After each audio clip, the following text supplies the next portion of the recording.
Thank you so much, and thank you, Education World, Sumaya, for having me over on this panel. And before I start on teacher reform, I think reform follows a need. You know, when there's a dire need for a reform happens. So I just want to speak about one or two things before I come to that. First is I want to talk about the parents. And in fact, I was having a little discussion with Swati when we were here together. And I think the biggest issue with early years is the recognition and the respect from parents more than anything else. When we're talking about, the brain getting developed in the initial 0 to 8, most part of those years the child is at home. By the time they come to us, in fact we run a K-12, so we have a kindergarten that's embedded in our K-12. So by the time they come to us or any of the early schools, in a way the damage is already done. So are we really researching on the right kind of school that our children should be going to? I think that's a very important question to ask, because if that question is asked, the respect comes for early years. And there is a campaign, I think, that the government should be running, if you talk about reforms at that stage, at the government stage, where the way we run ads for so many other things from the government that we expect, I think they should be talking over and over again on a radio, to a television, to OTT, to everything about the importance of that stage in a child's life, and therefore the right kind of research on choosing the right school, because by the time they come to us, probably the damage is already done to a large extent. So I think that is one thing that I want to bring to the fore. The other thing is, again, let's talk about schools and the importance that the schools give to the kindergarten. Things have changed, and I think for all the progressive schools here, it's probably not an issue, but I think all of us need to take this message forward. There are many, many schools where the respect is not given or the importance is not given. And I've been through that, okay? You don't have anybody to teach in the kindergarten, let's send anyone. Look at the salaries. The respect doesn't come without salaries. In fact, I was so happy when in the NEP, I read the career management progression. I said, oh, thank God, the salaries will be better now.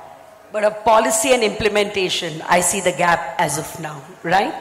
So if you don't get the salary, you don't get the respect. And more importantly, if you don't get the salary, you don't get the talent. So we don't have the right teachers coming in, into early years. Having said that, let's talk about the reforms that are needed. I think the reforms that are needed, which is something that we should take forward. Quite a few things are mentioned in the NCFS. They are mentioning it, but I'm not really very sure whether all these reforms are going to have got implemented, or there is any, kind of a push on the part of the government, because look at the kind of early years training centers, training colleges that we have. I don't think that if I may be wrong, the kind of push that we're still giving to the B.Ed, etc., I don't think we're giving it so much to the early years. And I think that's where the fault is. And that's why I said it's the push on the part of the government that's lacking. If I were to start something, if you talk about reforms, I can only talk about what I think is needed. I think the first thing that I would get into a good course on early years is the need of the hour today would be tech integration, would be artificial intelligence, because the diversity in our classes is huge. A few weeks matters, because children are really developing fast at that time. So I think that's something that we need to get into our earlier courses. We also need to get play in the right way. I don't think play is taken in the most serious way in most of the, the training courses or even in schools. If play is not integrated in everything that we do, it really doesn't serve its purpose. Play is not just going out to play. I think everybody knows that. So are we giving that kind of importance when it comes to teacher reform? We need the play part. Are we really building on skills in the right way? I don't want to talk about different skills. The point is, if the skill is not worked on and really taught in the right way, let's go into the most basic skill of a reading, writing, speaking and listening.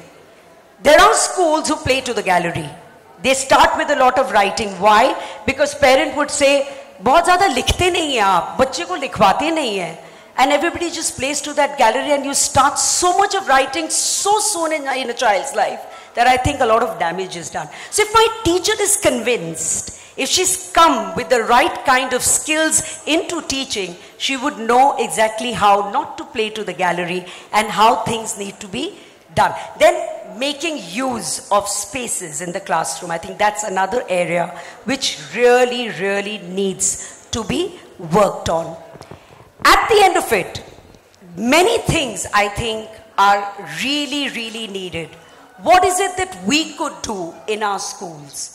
I may not be able to set up the best college. I may not be able to guide people in the kind of courses that they can do. But at least I could then, what we've done, really invested a lot in the teachers. Number one, we've given them a lot of respect. So that's my way or a little way, bringing in that little reform in the institution. Given a lot of respect, given them a lot of salary, forget about that. That many people do. Invested in them. Continuous professional development, I think something that we really need to understand is the need of the hour. Continuously investing in our teachers, doing a lot of mentoring and coaching. And the last two things I want to talk about, I think another thing that we should teach the teachers when they are, going through their training.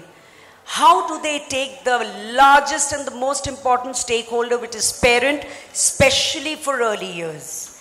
Unless and until a proper ecosystem is not set, the support system is not set, a parent is not convinced, it doesn't work. So are we really telling them how to get the parents on board so that what you do in the school, is it really being transacted in the same way at home and you have the right things, moving forward? And I think one of the last things I want to talk about is, in early education, do we have the right kind of benchmarking? Do we have the right kind of accountability of the teachers, which can only come with the right kind of standards that are set? And there has to be a continuous checking as to whether the earlier teachers are delivering and they are sharpening their saw as they keep going around. If that doesn't happen, teacher reform won't happen. Thanks, Amrita. I think you've laid a very excellent foundation for my next round of questions. I'm going to come back to you and ask you about, about government policy especially, because that's fundamental to teacher education reform. Swati Saravagi, since you've got another Swati. Swati, so I want to ask you, parents, Amrita rightly said the most important stakeholder perhaps in early childhood education are parents. So when you talk about holistic education and development, how do you factor in and meet parental expectations? Namaste everybody. And ma'am, you said parents are the largest stakeholders. I think they're the scariest stakeholders as well. For all school owners, school heads, I think between management, teachers, students, parents is the dreaded word. Right? Now, how do we handle parental expectations, championing holistic growth? I'm going to break this up into two things. So first I'm going to talk about the parental expectation. Here, we should just put the child at the center of everything when we're taking our decisions. As Dr. Popat always says, that when you're having a meeting, imagine there's a chair for the child, and the child is part of the decisions that you're making, all the policies you're making. So what is this child? Let me break it up. C is for communication. Please have very open, transparent and two-way communication with your parents to make them understand what is it that you are going to do. Like ma'am said, they want the child to start writing just because the other schools are doing it. But no, we are the experts. We know better. You need to keep having those orientations, those communication channels with your schools. When you want to have holistic development, the H of course stands for that. That makes sure you are meeting the child's needs at all the different levels, whether it is academic, whether it is sports, whether it is the music, all the arts. or that you have all the safety measures in place so that the children have a space to thrive, to grow emotionally and physically. The I is for inclusivity and individualism. We have to make sure that every child feels part of the program that you are running, you're offering in your school, and if required, IEPs can be made so that every child, there's no child left behind. Now you as leaders have to lead by example. So that's the L over here. That build that trust in your parents that yes, these people do know what my child is doing. Showcase all your success stories of the school there so that parents will know that yes, show empathy for your children, for your teachers, for your parents, so that again there is a lot of trust building over there. And then the D is for diverse programs, because parents have very diverse ambitions, very diverse expectations from schools. So we have to have a plethora of activities so that every child has something where they fit in.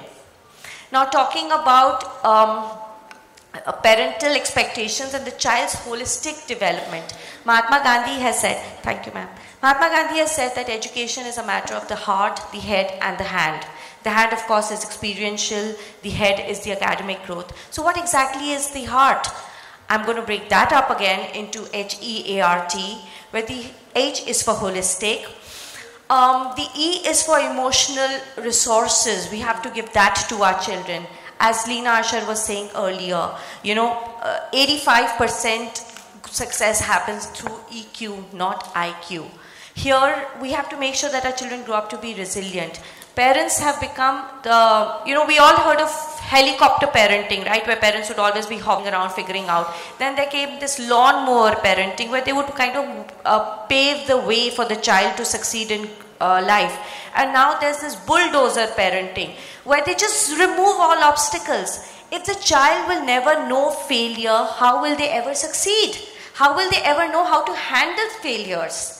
So it's very important that we tell our parents that let your child fail. Don't have these kind of expectations that from day one he's just going to bloom and succeed in everything. He will grow at his own pace. There is a beautiful terminology, the Dunning-Kruger effect, where it's a cognitive bias where people who know very little don't know that they know little. So we often have parents who will try and put their expectations on the school, but we have to stand our ground that no, we are the experts and we do know what's happening with your child. The A in the heart is for academic rigor. While we are offering all the plethora of activities, a school's essential job is to make sure the children study well. There's no taking away from that. They will appreciate this more when they are getting that as well. The R is for relationship with self and the others. Now, this is what, in the MI theory, you would call the intra and the inter-intelligences, that the children have to learn how to interact with each other and to become better people. The essence of good education is to grow good human beings. As Aruna was saying earlier, we have to have them enjoy the whole process of learning. So at Swandam, we believe that. Our tagline is where the love for learning always grows. And T is for teamwork. Involve your parents, make them part of the whole process. We all talk about partnerships. We all know how difficult it is to get parents into orientation programs. Everybody who's run a school will vouch for that. But early years is the only time that they'll actually come and listen. So make sure you do share your vision with them, share your mission with them, share your success stories, share your pedagogy, everything, and make it two-way so that they know that you're listening to them as much as you would like them to, we would like them to listen to us. So in that way, we can balance our parents' expectations. Thanks, Thank Swati. you. I think very nicely put in the acronym part. Swati, coming to you now. All day we've been talking about the importance of early childhood education. Perhaps, 75 years after independence, the NEP 2020 finally recognizes early childhood education, but most of it is still on paper. It hasn't really gone on the ground implementation. So for that we need, policy makers and influencers, whether it's from the corporate world, whether it's from, the world of sports, entertainment, etc. So to you, I want to ask you, how do you engage policy makers and influencers to strengthen early childhood education so it goes to where it really belongs, that's in the classrooms, in our Anganwadis, etc.? That's a great question, and I come from a government Anganwadi context. So I think for us, unless policymakers decide that something needs to happen, it doesn't. And so I think your question is even more significant in that respect. What happened with NEP 2020 is it basically created a significance and a salience to early childhood education that was not there before. And so that 10+2 model became the 5+3+3, right? And so what it was saying is that early development and foundational milestones go a long way in the development of the child and education, more than even as educators we were willing to look at, right?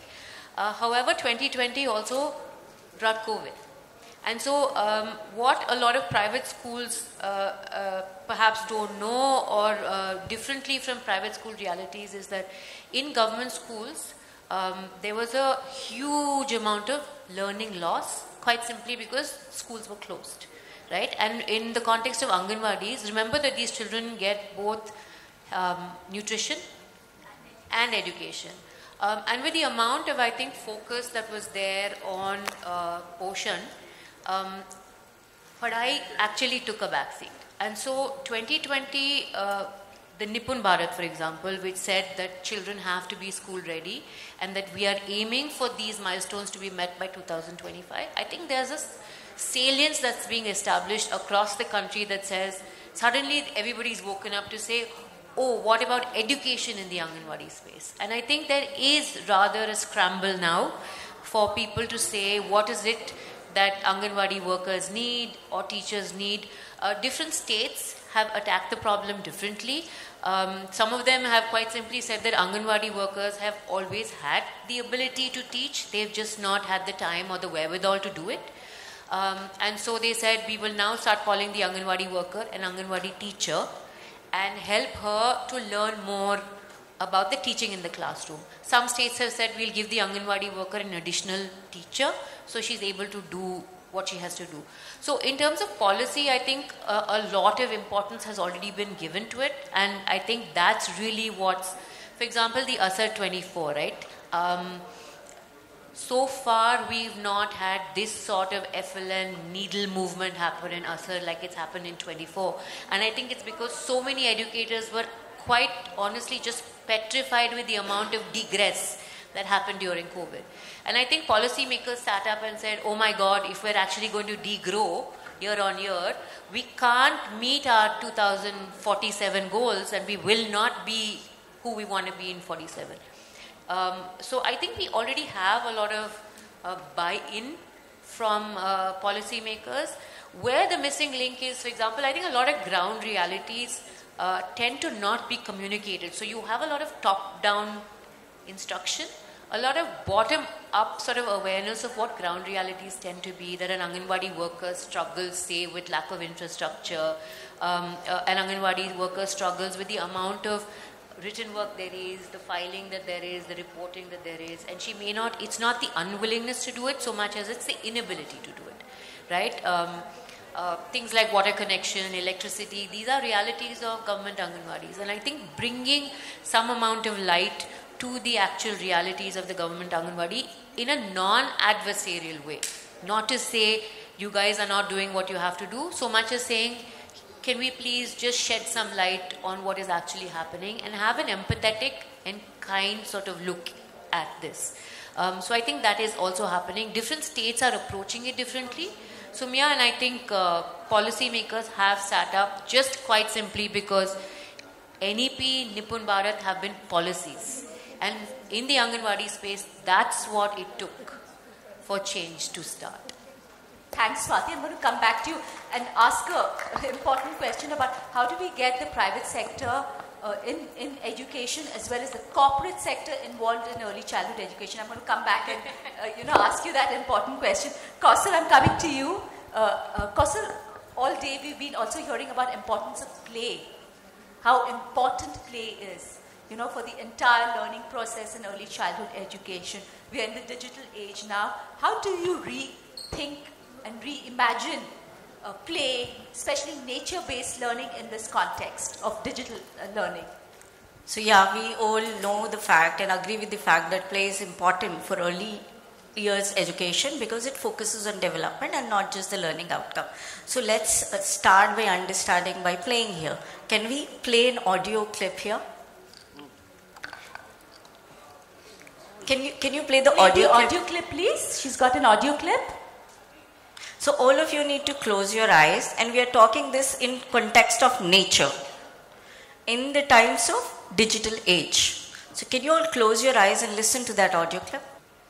So when we talk about nature pedagogy in digital times, we have to understand that they are not two separate sides. Like nature and technology is not separate for us. We need to start understanding about how we can use technology to bring nature inside the classrooms. Because when we talk about nature, all pockets of nature will not be available every time. And we have a lot of safety measures to be taken when we take children to show them certain aspects of, like we can't take children easily for mountaineering when we are talking about early years, right?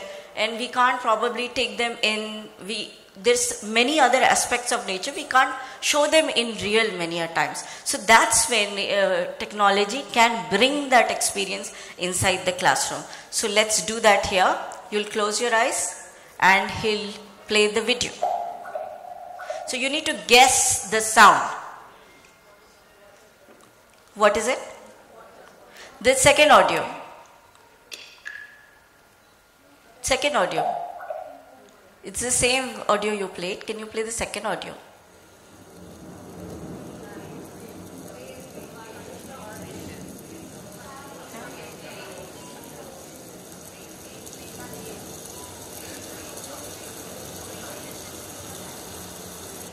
Third audio.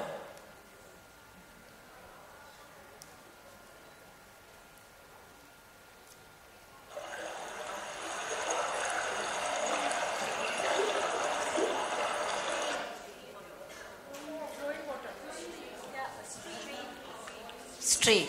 Now what happened to all of you? Are you already imagining water now? Did you all go calm when you were listening to that? It's not even 1 minute that we played that. So how did that come here? Because of technology. So technology can connect you to nature, bring it inside the classroom, then follow the Kolb's experiential learning stages, where this can be the first stage, which is the concrete experience, then go to the second stage, where now I can ask, there are water bottles kept on your table, can you recreate one of those sounds for me now? Can you? And then you touch water, you try to do that, and if we give it in classrooms, that's reflective observation, that they're using their understanding of how sound can be recreated in a classroom, and then go to abstract conceptualization. Now they understand, okay, water is transparent, this is how the water feels, and then you go to the last part, which is active experimentation. Then we tell children, then we talk about that what we get water from natural streams, which is a natural resource, and that's why you need to save water. It makes sense? It makes sense to them. Exactly, then we do the same thing with planting a tree. We can't make them sow a seed and wait for 1 full year for the plant to come out. So you can use technology, show them how much time it takes for a fruit to come from a seed, and then tell them that is it so important, like how do you relate it to importance of planting trees and saving food.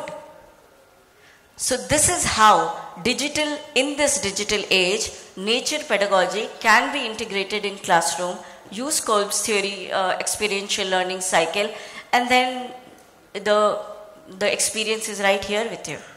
And then all of the neuroscience elements of bringing nature in classrooms, where it can help increase the focus of the child, the cognitive functioning of the child, because it is sensory stimulation. Like when you listen to the sound of rain, and if I would have got some sprinklers here, you could feel it. So these sensory stimulations, all this help in creating connections between brain cells, enhancing brain development, which is crucial for early years. Now, then also the importance of focus for children. That's also lacking. So when you make them listen to such kind of audios or look at such videos, the focus can be enhanced. And all this has an impact on how the mental well-being of children can be impacted, which is very, very important in these times where we are losing lives of children because of they not being, mentally sound in many aspects to deal with life. So nature pedagogy now has become very, very important because digitalization being used for entertainment and not engagement has brought a lot of detrimental effects. So we need to go back and start using technology rather than getting used by technology. Thanks, Kaustubh. I'm going to come back and ask you, I think an important question. Where doesn't technology fit in early childhood education? I think that's important. I'm going to come back and ask you that so you could think about it. Where it doesn't fit. Arundhati, I want to come to you. There are a lot of emerging trends in early childhood education. And, key skills, say higher order thinking skills, etc., need to be started teaching from in the early years. So if you could, tell us some ways how it can be done, keeping in context the importance of play, etc. Okay. Thank you for the question, and thank you so much everyone for being such avid listeners. To the end of the day, that's very nice.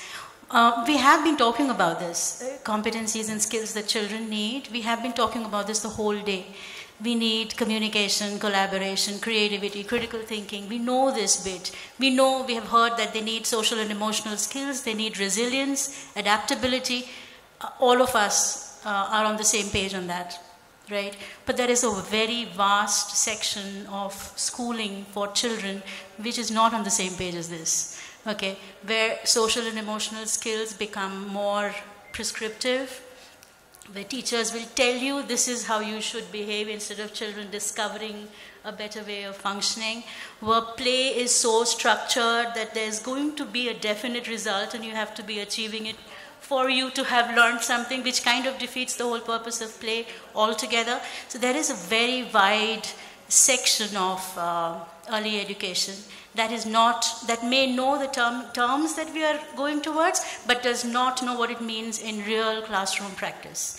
And I think as representing a publisher, having worked on books for this section, I think it's very important to be able to identify what you want the kids to do. So if you're doing unstructured play in the classroom, and play is very serious business, there is just nothing will teach children resilience and collaboration and adaptability better than play does. There is just no other way. In fact, if you don't allow children to play and have some agency in the play, they're not going to be able to handle most of the adult situations that they're going to eventually face. And when I say agency in the play, I mean they have to be able to select what they're going to do and determine or navigate, have some control on what's going to happen. So if you think that a play-based activity means that you, like ma'am rightly said, it's not just the playground, but even in the classroom, if you mean something that is coordinated, guided, and frameworked by the teacher, then that's not play. That's very far from. But that is what qualifies for or goes by as play in most classrooms. So instead of catching the child at the highest peak of developmental abilities, we are actually dumbing them down. We are, for the early childhood years, you have the unique advantage of being with children when they are actually learning faster than you can give them information. And if you're giving them the wrong information or withholding or not letting them try it out, we're actually, disturbing the entire balance, which is why I think it was a very telling slide earlier in the day when you insist that children sit in a place and, that's supposed to be the correct way of behaving, to be socially acceptable. That's too young for them to be worried about social acceptability right now. They should be jumping around and figuring things out. So as to we know where the skills are, we know the competencies that we want to hit, but I think, like I said, it's a very small group of people who want to innovate and, you know, have the comfort or the ability and perhaps the opportunity to try out new things in classrooms where they're supported by their structures and by their people. That's not what the larger picture is like. And it's very difficult to get to them, to convince a teacher in a classroom that let the children run around, there's going to be some actual benefit out of it. Believe me, teachers are going to be really scared. And like you said, parents are scary. They actually are. But to be very honest, as a parent, they're also very scared. So when you have a working mom on Saturday is a very worried person, because she has the toddler running around and playing, and she's actually thinking ki school mein shayad, you know, they'd be quieter. When everybody, all the adults are focused on getting children to be quieter, I don't think we're on the same page in terms of how we get to it, right? I think that perhaps is the biggest misunderstanding. We all know where we want to get to, but I think we don't really know how those steps progress. Thanks, Arundhati. Amrita, I want to come back to you and ask you, earlier when you spoke, you spoke about how important it is for the government to get early years, certification, training order. That hasn't happened, even though NEP 2020 sets an entire, framework of how it should happen. They have spoken about, K-12 education, but they've left the early years education out in terms of training the teachers. I think that's a big lacuna of NEP 2020, that it doesn't set standards for certification of early years teachers. We hope the National Curriculum Framework for Teacher Education will set that route, but I don't think so, that's out anytime soon. I mean, I think they exhausted themselves by bringing out the NCFS for the foundational stage. Because it's been a long time, the other two haven't come out, yes. The last one came out in 2022, so we're already 3 years. Yes. Yeah. So how do we fix that? Because that's so important, setting a national benchmark. All other countries have it. I mean, whether it's New Zealand, US, Australia, UK, they have excellent standards for training early years teachers. We still don't. I think the first step, of course, that we took was just a recognition, and we've all been really rejoicing on that part, that, oh, at least thank God, we never used to talk about kindergarten at all. Today, at least, I mean, again, coming from a very K-12 perspective, and you're filling up your OSs and your UDIs, at least you could now fill up K. Previously, I used to fill them up and they used to say, rejected. What are you talking about? Class 1 se shuru karo. So, okay, we've kind of rejoiced that part. But I completely agree with you. Having done that, and even after having taken out an NCFFS, which according to me again is a very beautiful document. But when it comes to implementation of all that, it's the teacher, it's her training. That's the most important, right? And Amrita, the first line actually in that NCFS, you know what it says? Teachers are at the heart of practice of education, right. And they've left out how to train exactly. the teacher. So I think again, it's like, maybe people like Swati, maybe people like Education World. I think we have to wake up the policy makers once again. That is not just a document that you've written. You have to take it forward. So we've only been talking about 4 years of teacher training. Nowhere are they talking about these things. In fact, she just mentioned about the Anganwadis, and in the NEP, very clearly it's written, not only and especially for the Anganwadi, if you're talking about the government sector, that they are not going to be doing any election work, they are not going to be doing anything. Nothing has changed. Even today, if you see the census, whenever it happened last, or even when there are any other things that have to be taken, it's only these teachers who are out of the schools. They are the ones. So unless and until, which I mentioned earlier, importance is not given, standardization is not done, proper colleges that have a proper section only for early education training, which is not the same as when you're teaching, the middle and the prep and the seniors. Unless and until that is not done, it won't work. So I think somewhere it's the intent of the government, or like someone very rightly mentioned this morning, we keep shrinking the amount that we are giving out of our budget to education.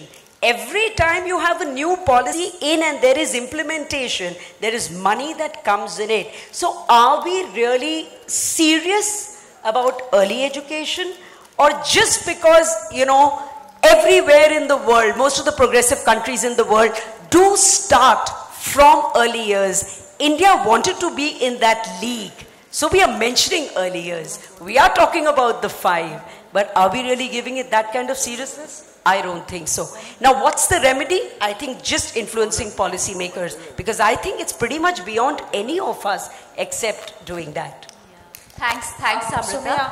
On that note, may I please, could we have a huge round of applause for Education World and for Dilip Thakur? You are always advocating a higher budget for education and especially for the early childhood. Yes. So please continue the good work. We are all with you, all of us here.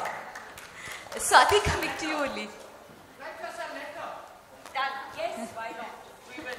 Swati, coming to you, and asking you, going back to what you said about parents. Parents are very important stakeholders. And I was talking earlier to some people, some of our delegates, and they were saying that still there's so much pressure from parents for early reading, writing, homework.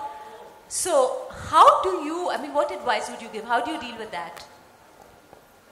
So we're a relatively new school and we've had a lot of pressure because other schools use unscientific methods and they will make children write before they speak, write before they listen. We all know the LSRW, parents don't. So again, I come back to what I said earlier, we have to do a lot of orientation programs with children. We have to show them that real learning is happening through play. That's so important. Parents cannot see that because what they are doing is just comparing apple to apple. They are not understanding that there is a lot of brain development that's happening. There has to be this continuous engagement with parents to make them understand that, to show them that your child will learn. It is about when you want your something to grow and you just keep adding manure and you keep adding fertilizer, you do not understand that it has its own time to bloom. That is something that we have to do with the parent. There is no other way around. We cannot give in to parental pressure. We, again, like I started with saying that we are a new school, so at some point we did a little bit of, I won't say giving in to them, but meeting them at their expectation level. And then slowly when they understood that yes, the child is learning better, we do a lot of exhibitions, we do a lot of activities where the parents come to the school and they see how children are learning, then they've now become far more relaxed in their demands. They know that their children are in safe hands. So that has worked. Can I just add to that? Sure. I'll make it very quick. So I think she said all very beautiful things and we all do that. And especially from the kind of place that I come from Varanasi, you go a few steps back when it comes to dealing with a lot of parents. And finally, when you tell them all this, and they still say, lekin wo baju wala school, right? We don't use the word baju, that's so Bombay, but anyways. And I finally have to tell them after all the argument, अच्छा बताइए, इसमें expert कौन है? अगर आप हैं, तो घर पे रखिए, पढ़ाइए. And if you think I'm the expert in this whole, system of education, trust me, trust my system, and just give the child to us. And I think we've done wonders. Thanks, Amrita. I think that's a good answer to give. Swati, coming to you now. And you spoke about the Anganwadis. So I'm just bringing a stat out. According to the Central Square Foundation, the spending per child per year in an Anganwadi is less than rupees 2,000 per year. This is Center Plus States. So that's, I don't even think is enough for nutrition. Now we've got early childhood education also. So we need, according to me, apart from, more government spending, which all of us, especially education world, is advocating for, but how do we build strong private-public partnerships? I mean, we have so many private preschools here. How do they, help Anganwadis? How do we get also the corporate sector? A lot of, CSR, I know your Natco Pharma is doing, but a lot of CSR work is in higher education. It's not happening they're building campus connect programs, etc. in school education, but the focus is not yet on early childhood education. How do we change that game? Great question, Sumya. I think a couple of things. I think government spending on Anganwadis most definitely has to improve. And now with salience on learning levels, there will have to be more money coming in, whether it's in the form of increased salaries for the Anganwadi workers or better infrastructure. But the question of how do we engage private players in this, I think infrastructure and policy are the two most difficult things for private players to come into. One, because it's too expensive, infrastructure is just too costly to do, and policy is just too cumbersome, and it's a very long and very difficult process for a private player I want to work one with second. the I also want government. you to address a lot of private sector people feel intimidated by the bureaucracy. How do you handle that? I think that's the whole objective of it, is to intimidate. But also, Sumya, we have to understand that it's a two-way thing, right? So they often also feel distrustful of private players because they feel that we come in with a we know it all, a sort of a little bit of a superiority or what a bad job you all are doing sort of attitude. And I think when you come in, like I said earlier, from a place of empathy rather than judgment, I think they're much more receptive. The second thing is these tend to be very long drawn processes. So you have to have the muscle for it. It's a slow, very long drawn process. Very often when we make headway with one bureaucrat, they change. You know, and the process doesn't start at 0, sometimes it starts at -2. And you have to have the ability to see through all of it, which means you have to hold the idea of how special it is to you to be able to move the needle in your head and heart for a very long time. Private players find it extremely difficult to do this. And so I think the best way for them to come in is probably with tech support. They find that, you know, they're good at this because they do have the best IT teams, they have the best minds working for them. And so when you bring in tech support at, say, Anganwadis, whether it be lesson plans, giving teachers little video bites on how to transact a classroom, what's the best way to do free play, now you do this, now you do this sort of thing, giving teachers bit by bit instructions. That's one way to do it. The other way is the way CSF does it, which is to say, can we help you leverage what you already have, but where there are loopholes in, say, supportive supervision, whether it's because SCRT content is not being mapped in the most suitable way. So to say, can we plug in those loopholes? We can't do the whole gamut, but we'll support you and we'll stay behind you. Here's a secret, Sumya, it's not a pleasant one. If you are okay to not have your name up there, the government would be okay to have your support. If you are the kind that says my name has to be up there, with a lot of social work, that's what happens, right? The founder's name must be on the school and the board and blah, blah, blah. I think with government, attribution becomes a challenge because no government officer, neither bureaucrat nor the then political party or the minister would want to share that. So I think if you have a very long-term, selfless sort of attitude to it, it's not hard to do. Thanks, Swati. I think those were some very good tips you gave on how to deal with government and bureaucracy. Basically, you got to have a lot of staying power to see your intervention through. Kausar, I want to come to you and ask you that question which I said to think about.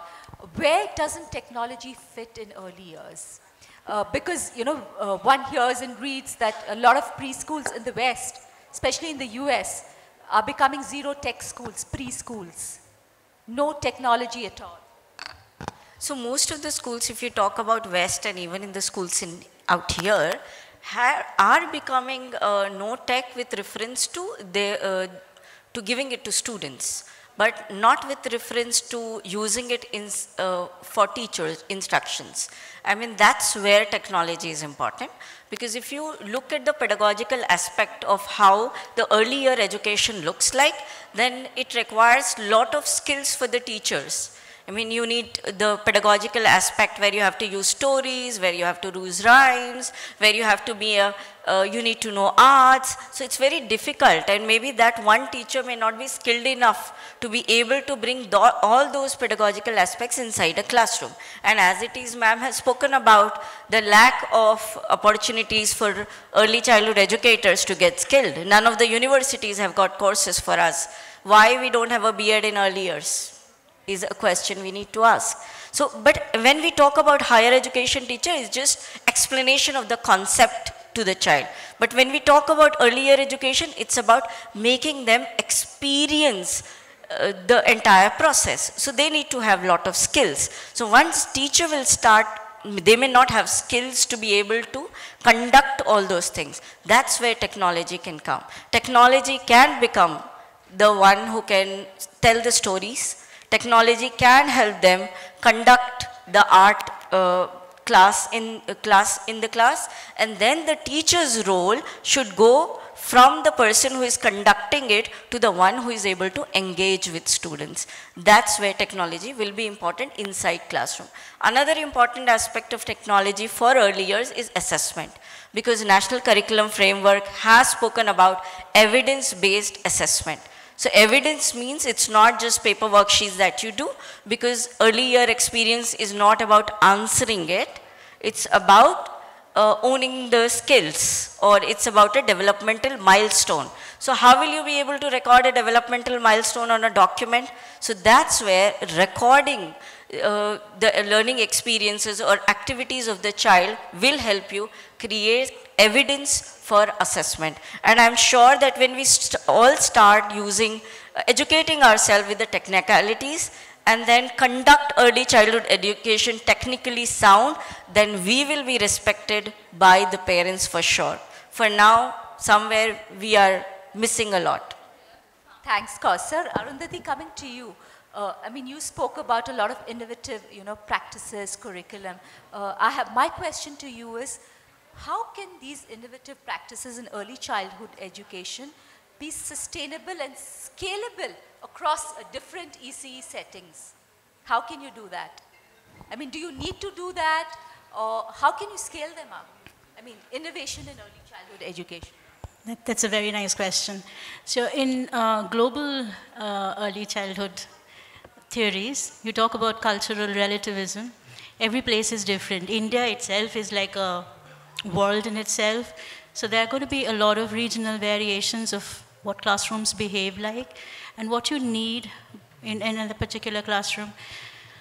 I think coming from the publisher's perspective here, I think it's important here. How it scales is when materials are created to take it to every classroom.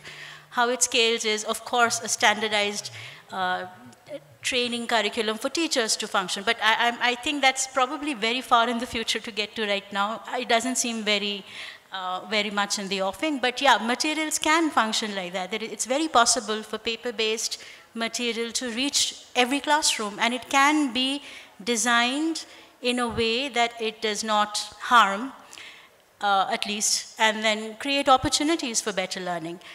But at the same time, scalability is always going to be a factor.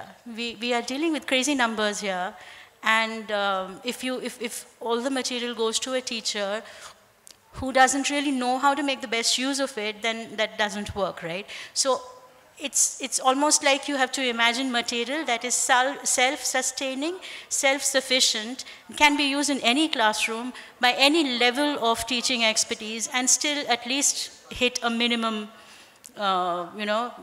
hit the minimum purpose, which is a very big deal to accomplish.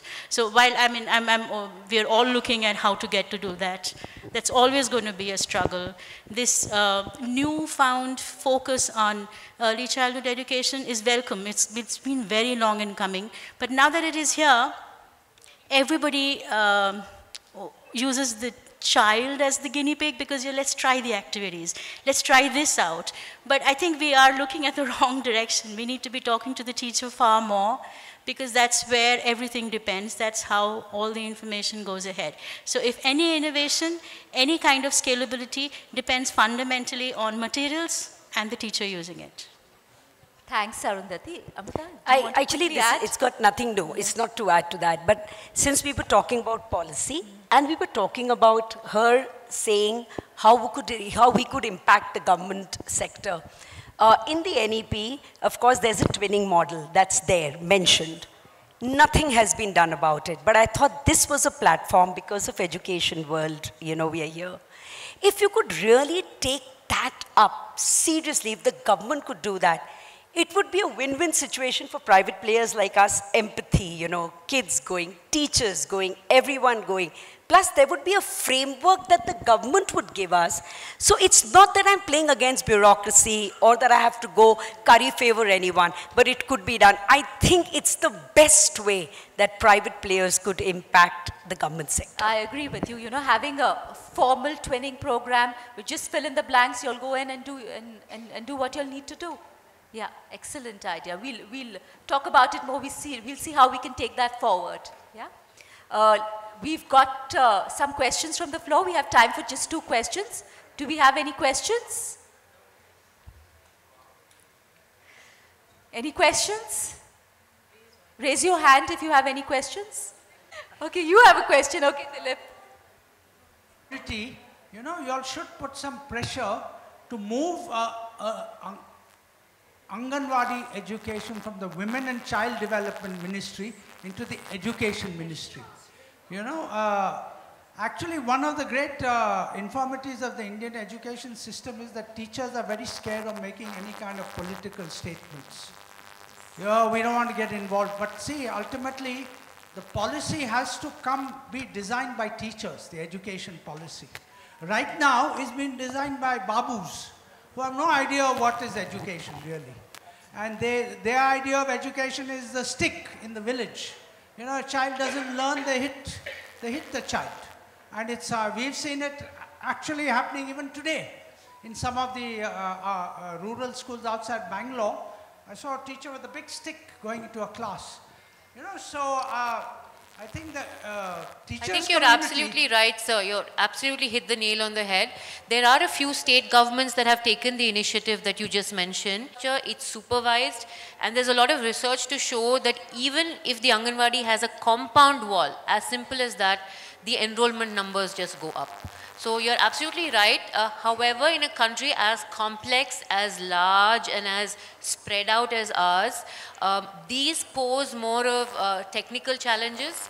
And I think there are, the government is engaging with many stakeholders to understand how best to do it with minimal cost.